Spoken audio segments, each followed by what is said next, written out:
As you just saw in the Ubisoft Forward show, the Crew Motorfest is coming and it's looking to take on the might of Forza Horizon at its own game. Set in Hawaii, Motorfest is taking the Horizon blueprint and spinning it its own way.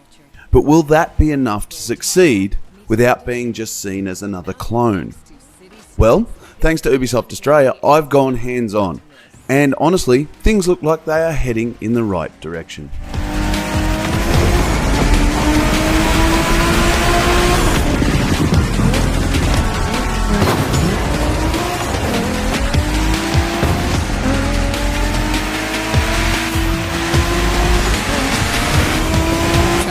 Playlist out for you is what I call a perk of the job.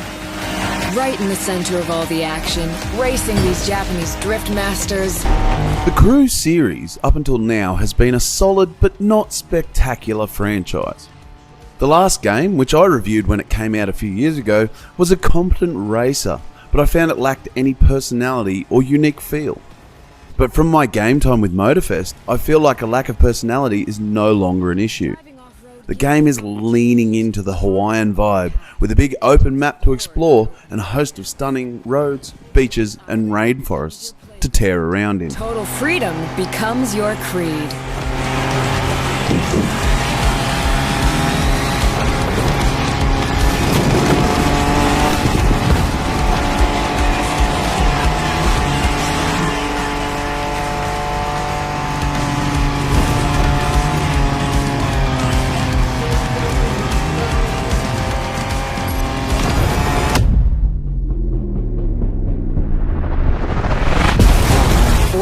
This focus on Hawaii, and not the entirety of mainland USA, feels like a smart move, because it has clearly allowed Ubisoft to focus on making the world feel more alive, more detailed and more engaging. My time with the game didn't reveal if this version was a one-to-one copy of the real-life tropical island. There is certainly no mistaking the location while driving around in flash cars.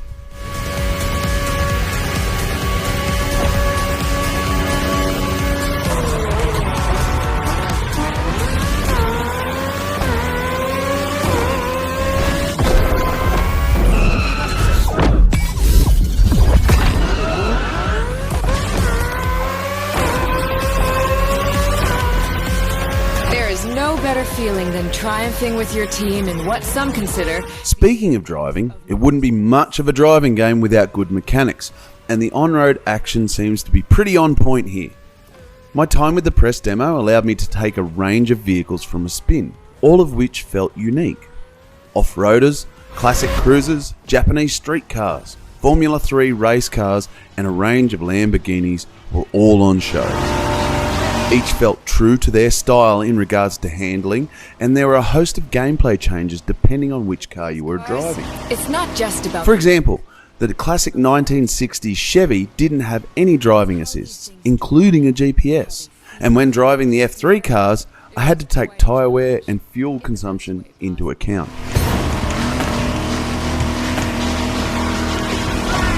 Outside of some collector car park, when would you ever get a chance to take these venerable legends for a spin?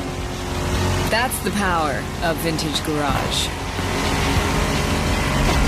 A taste of an age where there was no nitro to boost you and no GPS to guide you. Feels strangely comforting.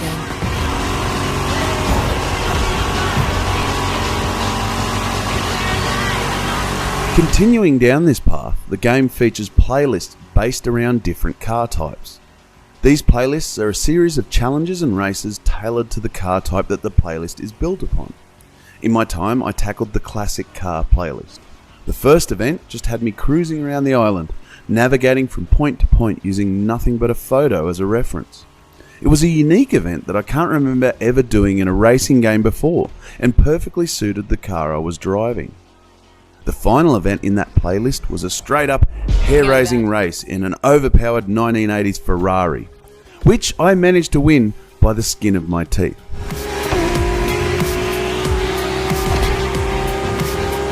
As soon as you saw that Lamborghini logo, you knew what this playlist was going to be. Some of the most recognizable car designs in existence at your disposal.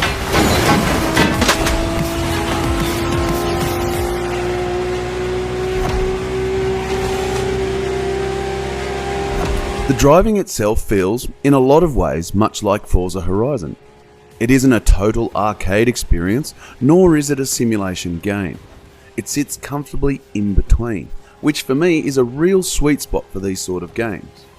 I couldn't say how much could be customised to a player's preference, but I think it's safe to say people should be able to tune the driving experience to suit their skills and desires once the full game is released. Innovation.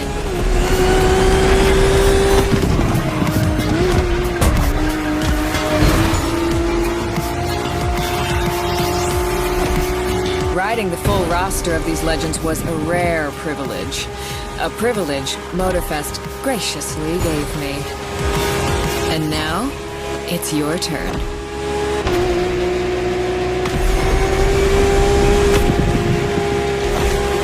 If I have one worry right now, it is how much there is to do in the open world. Forza Horizon is filled with tons of side stuff. Extra races, speed traps, jumps, story drives and collectibles to make simply exploring the map a blast. As I didn't get to see the open world in my press demo, I can't confirm if any of this exists here in Motorfest. I really hope it does, because an empty world has been one of the major problems with the previous Crew game.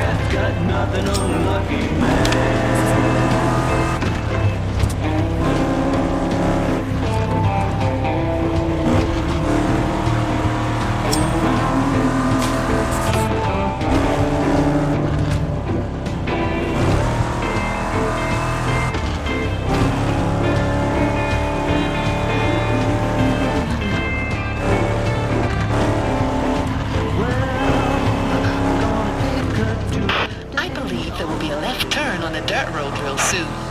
Watch for it.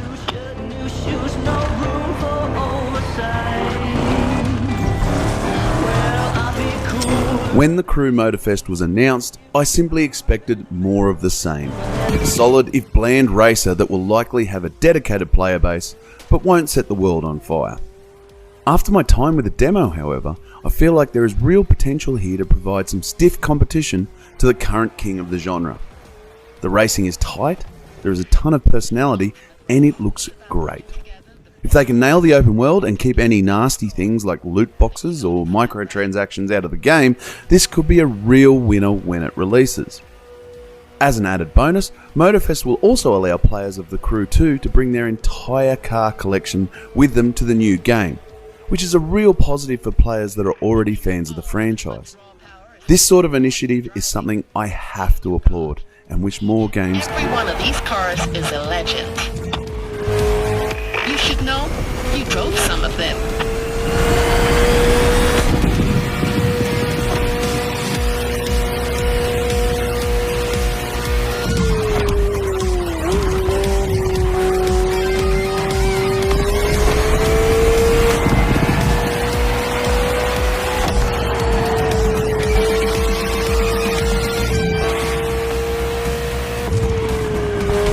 Crew Motorfest is coming to PC, Xbox and PlayStation later this year.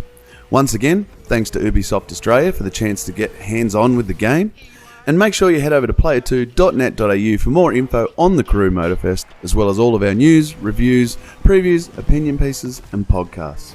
Make sure you like and subscribe to the video down below, and we do have a Patreon if you feel so inclined. But in the meantime, thanks for joining us for this hands-on preview, and I'll catch you next time.